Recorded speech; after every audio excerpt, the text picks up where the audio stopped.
Tell it on the mountain. Are we live? You know, this is my favorite part of these when I go back and look at them on YouTube. Are we live? Yeah. Welcome everybody to live Q&A. We'll figure out when we're live. We need like one of those big red lights that blink on at air. it. You're right, on air. But welcome everybody. This is Pastor and the Recovering Heretic. I think I am Pastor Dave. And I know, without a doubt, I am the heretic. At least one of us is sure. Yes. All right. Hi, Dan. I am certain in my religious uncertainty. All right. So. I am certain in my heresy. Yeah. Yes. Yes, it does. Thank you. So, do you know today's topic? Not really. Okay, I do. Okay. I'm well versed. Go for it then. Fire away. The Amnesia of Mary. Okay. Yeah, we've kind of brought it up here and there. Yeah. But now I want to deeply explore why Mary has such a bad memory. Now we're talking Mary, the mother of Jesus. Right. Are we saying, right, Mary Theotokos? Not Mary Magdalene. We don't really, I feel like it's a little blasphemous to be saying Mary, mother of our Lord, and Theotokos herself has a bad memory, but we'll go with it, you know. Well, I mean, okay, because, and I've had many people, you know, have these convoluted explanations for it, which as a parent just don't jibe. Okay. But the bottom line is this. She has these momentous, hugely memorable events in her life. She is visited by an angel right before she gets pregnant and is told, you're going to get pregnant even without having any, you know, horizontal mambo going on. Right. There's this big nativity, right, which is horrible in that they can't find a place to stay. They've got to end up just having the baby in a barn. Right. Then later on, these three kings come. They give them gold, incense, you know, myrrh. All these shepherds come down and pay homage. Then armies of heaven are singing. And heavenly hosts singing. Yeah. Then you move on. Every parent's greatest nightmare. You know, they're going back from Jerusalem, traveling back when he's 13, and my kid's gone. My kid's missing. Joe, you have him? No, I thought you had him. Right. You know, every parent's worst nightmare. And they go back, and there he is, this precocious teen, having this conversation. All these major events that we do know of. Right. And now we get to today's gospel reading. Yeah. And it's like she has no memory of it. It's all of a sudden, here's my kid. Holy cow, he's crazy. Come on. She grabs the rest of the family and they go down to restrain him and pull him back because he's nuts. Yes. Okay, so all that, why? Why can't Mary remember any of this? Right. And your mic's drifting, sorry. Yeah, it doesn't want to stay on my ear. Because of my blasphemy. I know, right? How to begin? I mean, you get all these things, right? So you get all these predictions that he will be Messiah. She doesn't get a roadmap, though, for what that means. You know, so up to this point in the Gospel of Mark, right, what has Jesus actually done? Yeah. Right? Well, and again, the Gospel of Mark, right, it's just, he just takes it right from John. It's as if Jesus never had a child. Right, you know, right. Yeah, Mark is unconcerned about any detail that is not the crucifixion. Yeah. You know, but, you know, what has he done up to this point, right? He's healed on the Sabbath, right? So he's broken those rules. He's gone around poking all the religious leaders in the eye with a stick. Yeah. You know, he's cast out a few demons, right? You know, if you just kind of evaluate what they were expecting in what does messiahship mean versus what they got up to this point. Yeah. You would kind of think the whole, you know, he's been eating with tax collectors and sinners, right? You know, like the whole thing's gone off the rails if you think about what their expectations were versus what they got. Okay. You know, and so, yes, Mary gets all those things, but she doesn't get a roadmap for what messiahship means any more than anybody else does, right? You know, and so it's not surprising that her response is, well, clearly that didn't work out. You know, like, or It was all a bunch of malarkey. or like I I'm must wondering, have imagined the yeah, or like I'm wondering whether any of that was true because, I'm sitting here, and he's not. He's smart about the Bible, but he's not, John the prophet, and so that's one vision of messiahship, right? And he's not the military leader who's freeing us from the Romans. That's another vision of messiahship, right? Which was the big one everybody expected, right? Right. Well, I mean, there were different camps, right? And like but any of these would have worked, right? And he's not the new lawgiver like Moses, it's right. Like we're not seeing a rebirth of Jewish custom, and and so.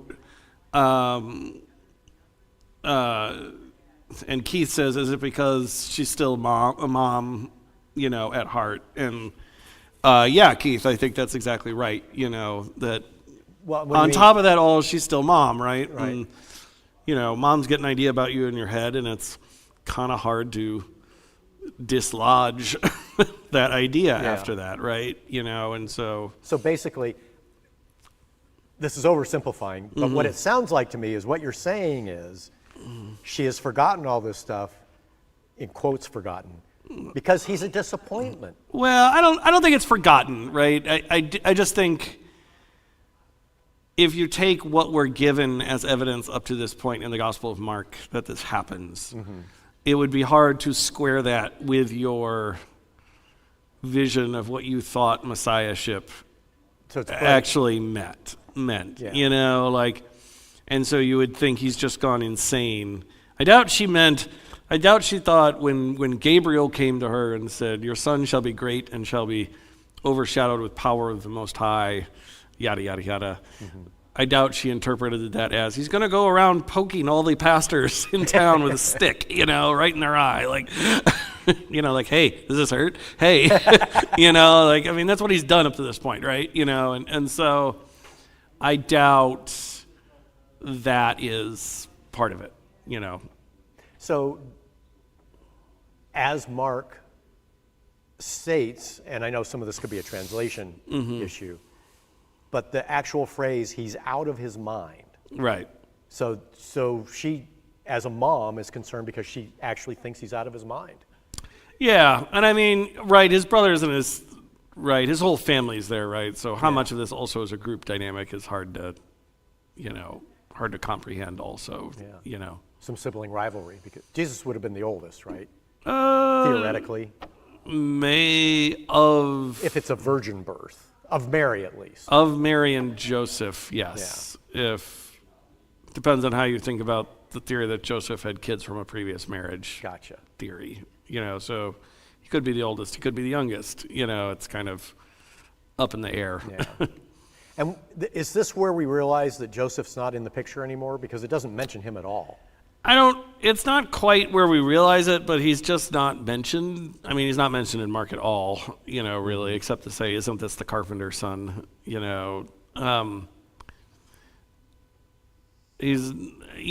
not mentioned in Matthew or in Luke after their birth narratives, so again, it just doesn't tell us Joseph exit stage left, it just doesn't. No more. Right, just doesn't say it right anywhere.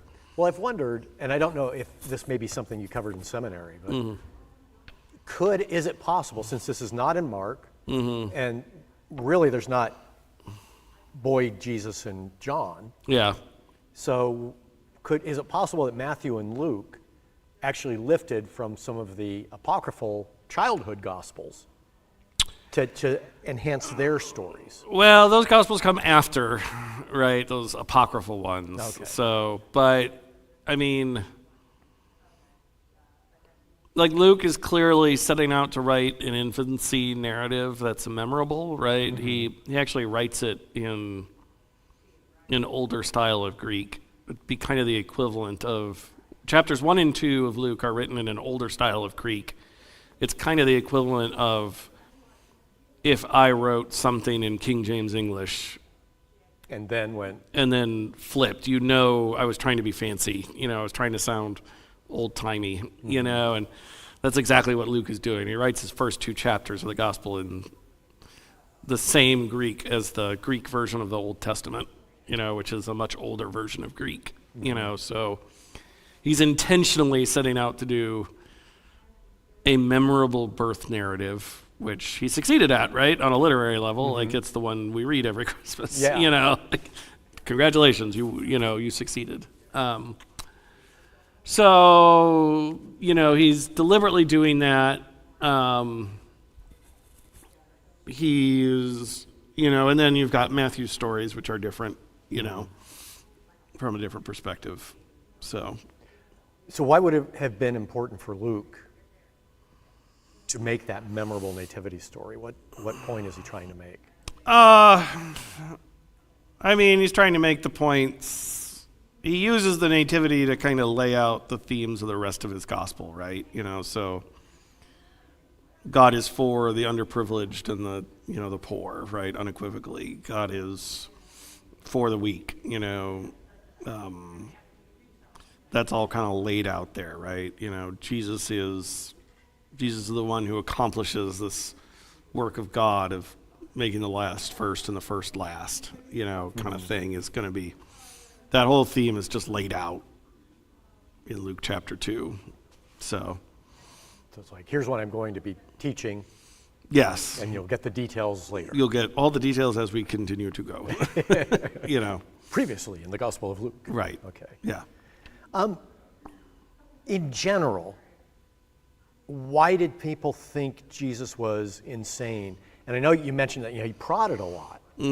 But what would cause the actual insanity versus just being a rabble-rouser? Especially in light of the fact that, as Mark has laid out, he's been performing miracles, he's been driving out demons.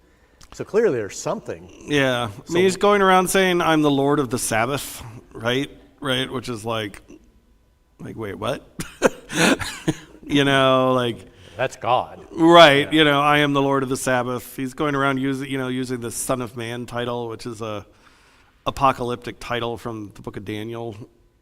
It doesn't just mean son of a human. It means it's this title in the book of Daniel for the one who brings about God's apocalypse on behalf of God's people. So he's running around using this apocalyptic title for himself. He's running around, calling himself Lord of the Sabbath, right?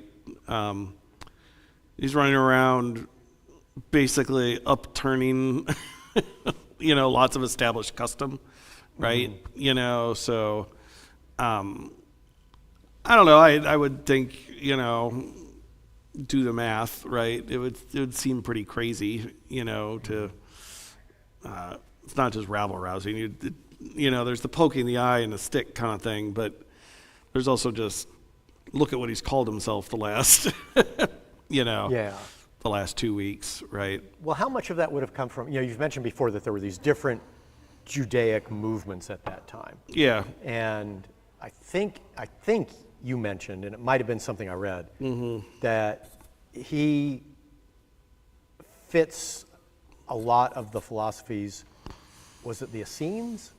No, well, John fits the Essenes. Okay. And he understudied under John. So yeah, how much of that aspect of things was John saying? The Essenes and John share their extreme aesthetics. The Essenes kind of just live out in the wilderness. They're very convinced, the end of the world is coming soon and very soon, right?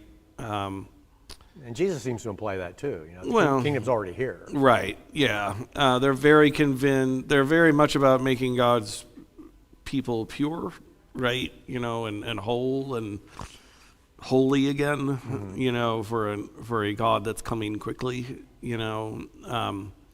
hence the repent, right? And so that's John. I would say Jesus is actually closest to a Pharisee, which is why he argues with them so much, because both the Pharisees and Jesus are concerned with how do you be holy in your everyday life. Jesus has a different answer to that than the Pharisees do, but the reason they argue is that they're both actually believe the same overall end goal. It's just how do you get there? You argue with the people you're closest to, right? Jesus doesn't argue with the Sadducees. He spends a week with them and he kills them, and they kill him. Right?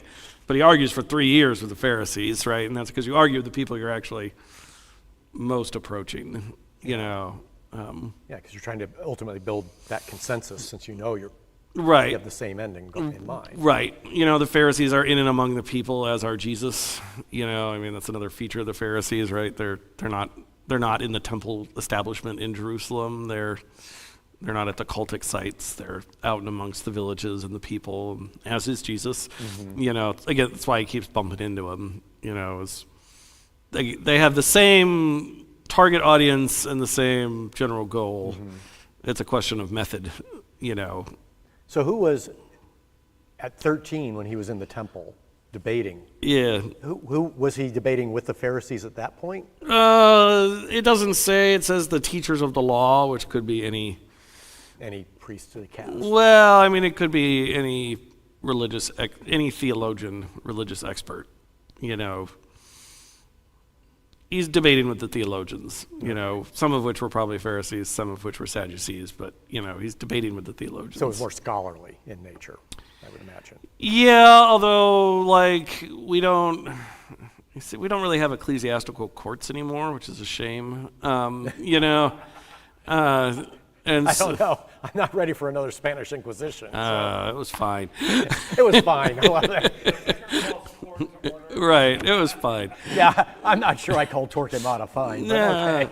It wasn't fine. It was bad, but, I always thought the Catholic Church went wrong when they renamed the Grand and Holy Inquisition the Congregation on the Doctrine of the Faithful. They should have just kept with the original name.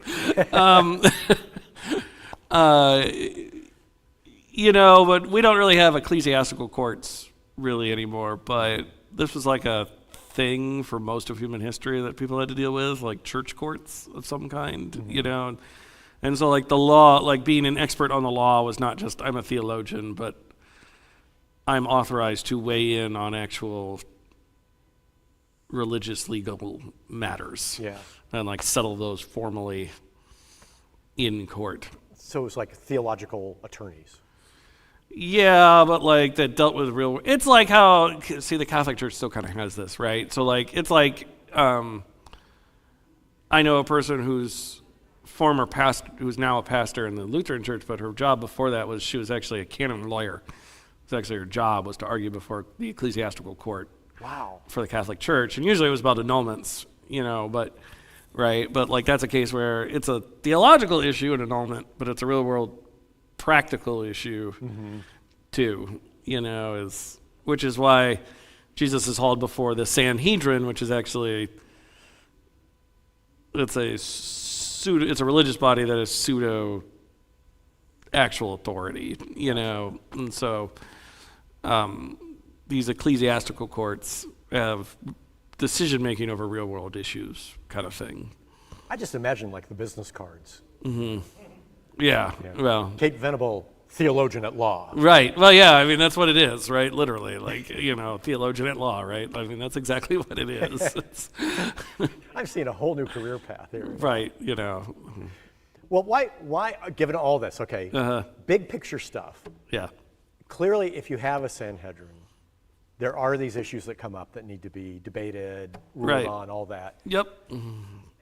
And what's going on in the town and all that. Why would, since there's all this precedent and structure for dealing with people questioning the faith in this way and poking and prodding, why would this call for his family to restrain him then?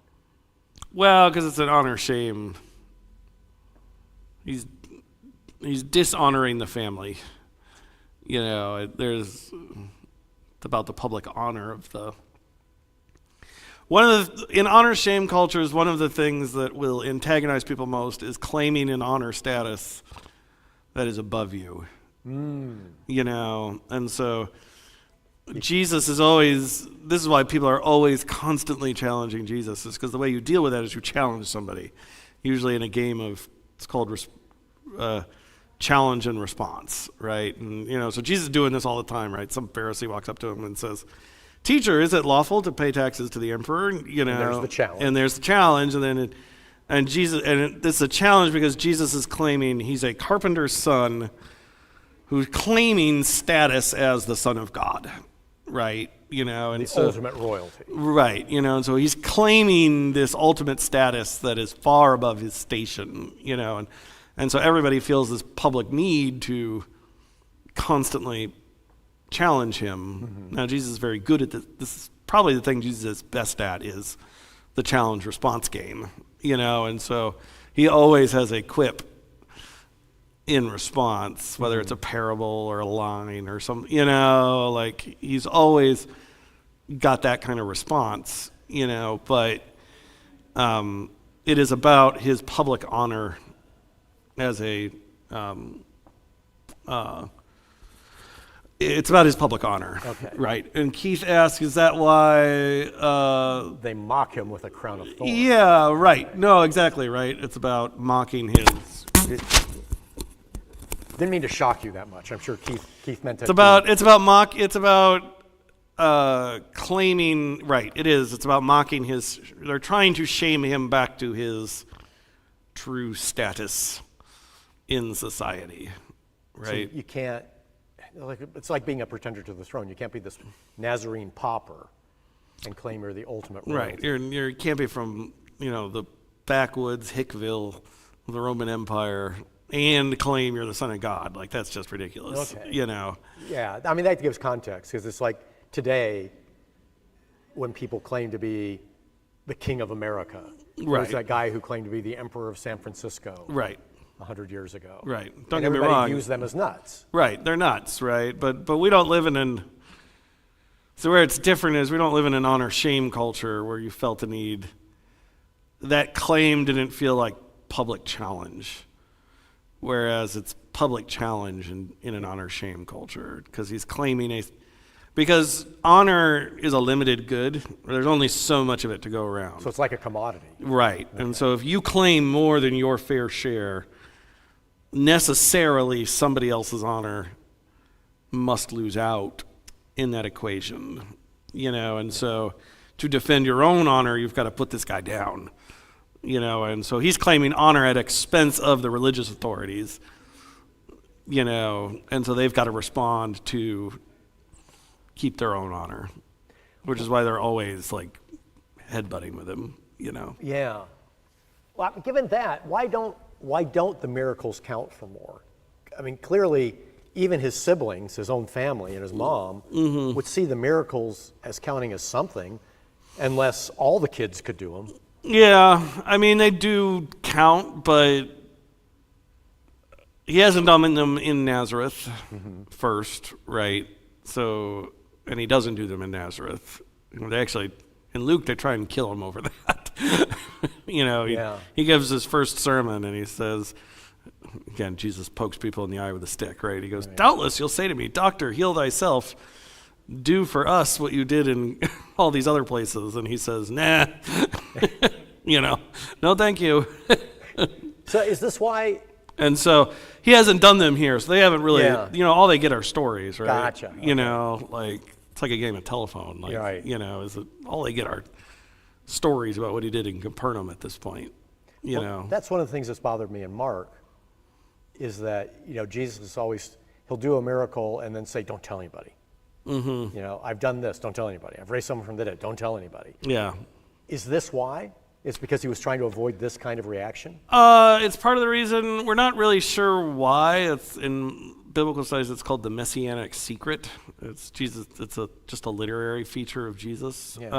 But it's like the worst kept secret on the planet. Well, yeah, right. You get everything from, like, some people think it's like a reverse psychology thing. Like, tell people not to tell people. The first thing they do is tell people. Went around and tell people. Yeah. I don't like the idea of Jesus being that manipulative, but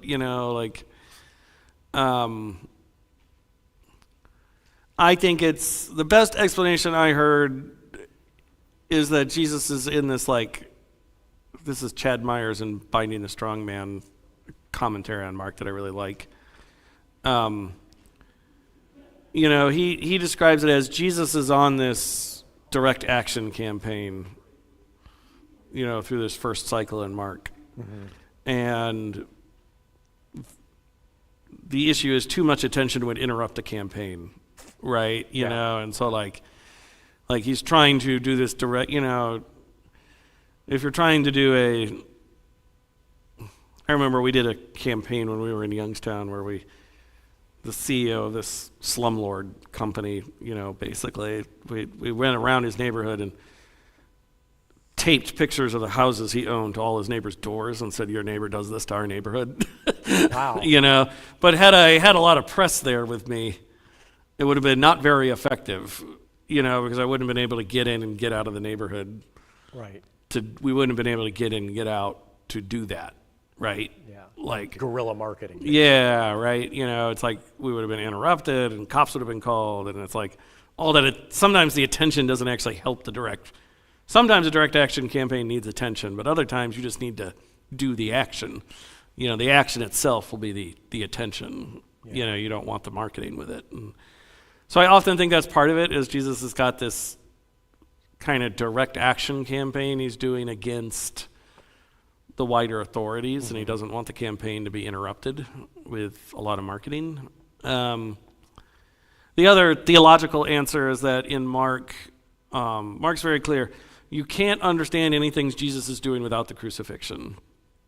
And so part of it is Jesus is saying, don't talk about it because you don't even have the right words to talk about it yet. You're going to screw it up. You don't even have the mindset yet. Right. Yeah. You don't even understand what this is about yet until you get to the crucifixion. Once after that, you can talk about it all you want because it'll all make sense. But before then, it'll all come together, right? Right, the Hannibal Smith. I love it when a plan comes together, but it does. None of these things for Jesus make sense until you get to the crucifixion. Well, Keith makes the comment with all this that we've had a democratization of the honor society since then. Yeah, I mean, not to say we don't concerned about self-respect, right? Like we are, and there is like something like we sometimes still. There are a few places where we sometimes think this way, but like we're far more a guilt culture than an honor-shame culture. What's the difference? Guilt culture is far more introspective, right? I mean, far more concerned about your inner state of being, right? That just wasn't true. It's just not true for honor-shame cultures. There's that line we tell kids, nobody can tell you who you are, only you can tell people who you are, right? We tell kids that. That's actually... Be true to yourself. Right. That's actually wrong in an honor-shame culture. In an honor-shame culture, everybody tells... The only thing that actually matters is what people say about you, which is why they're so concerned with dealing with it, and being public about things. It's because that's the only thing that matters, actually, is what people say about you, So that's why even today there can be shame killings right in those cultures and there are no repercussions. Right. It's because it's dealing with, an existential threat to your very worth, Did the Reformation have anything to do with that change in focus? Yeah, Keith asked if the Reformation had anything to do with that change. I think it had some to do with it. You get...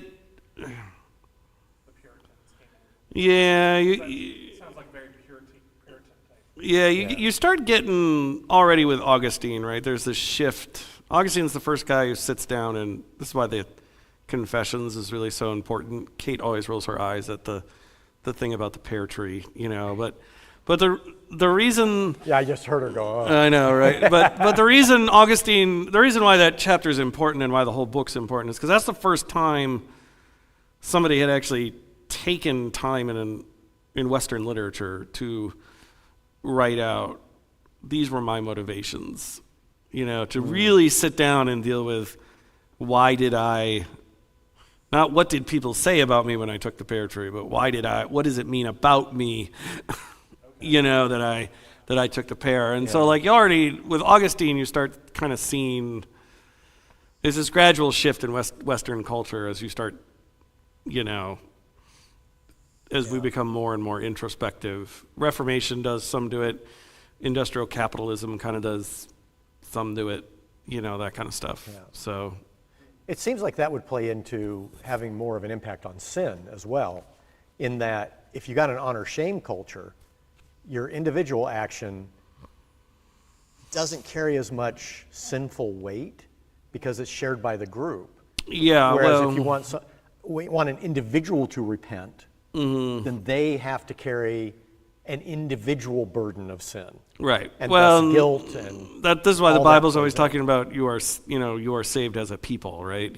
Our Psalm today, right? He Yeah. will redeem Israel from all their sins, right? It's a corporate, sin is very corporate in this universe, and so, which is something we kind of lose, like that corporate nature of, Yeah.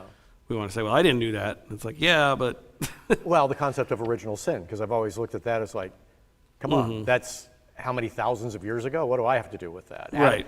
Adam and Eve did that, not me. right. But if you believe in corporate sin, but then it's- that does make sense. Right, but it's corporate sin, right? And, we could deal with a touch more corporate sin, right? That we try even the people who are trying their best, and we still manage to,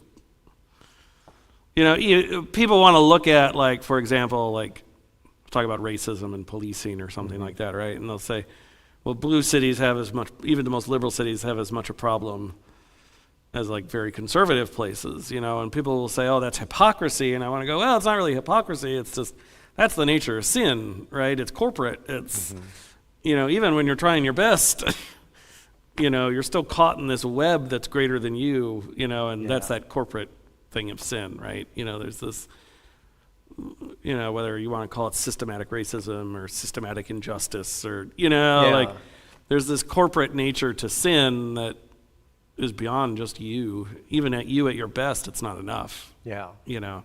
Well, that does seem to give a theologic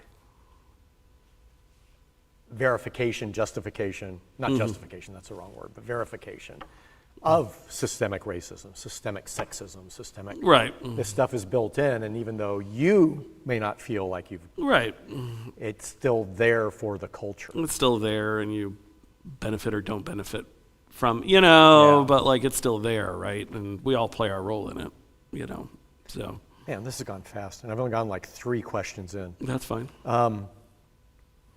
So we'll end on one quick thing, because I think this does tie into the whole cultural issue.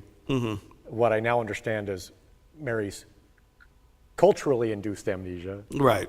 But that is on the response side. Jesus, when he hears that his family is here to get him, Yeah. he dismisses them You're not really my family. very readily. I mean, Right. there's like no family loyalty at all. Not even to the typical, with half my family coming from Mediterranean culture, not Right. even coming with that mom is always right attitude Right. that is typically there. Right.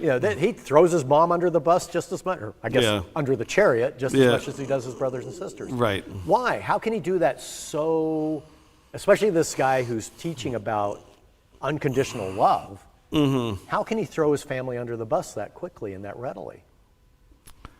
Well, my first response is there's this Americanism thing we do where we assume that love of family is the supreme good, and like that's just kind of nonsense, right? Not, I hope you all love your families, but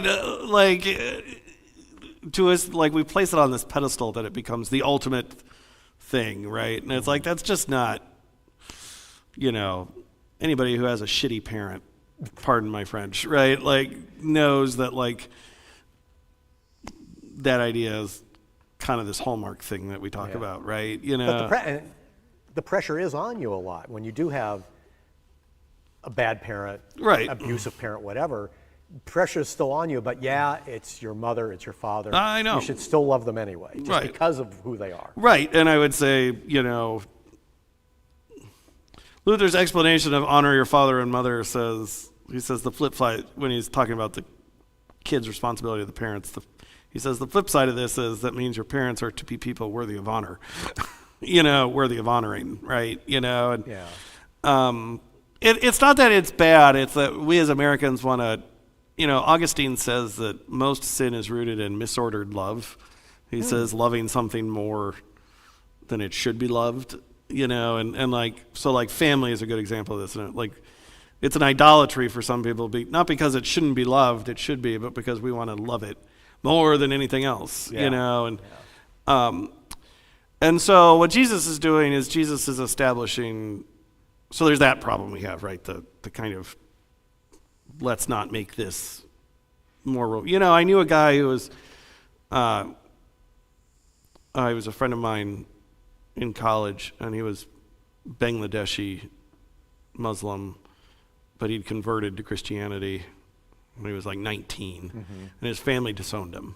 Oh, wow. Like, still to this day, hasn't talked to a single member of his family. He's been completely cut off from them, and he felt this text very strongly, like this was, it's like, I love my mom and dad, but Jesus is more important, and whatever the will of God is more important. And we just don't have to face that conflict very often, but the result of that is we place family as this ultimate thing. And it's like, well, actually, Jesus says there are more important things,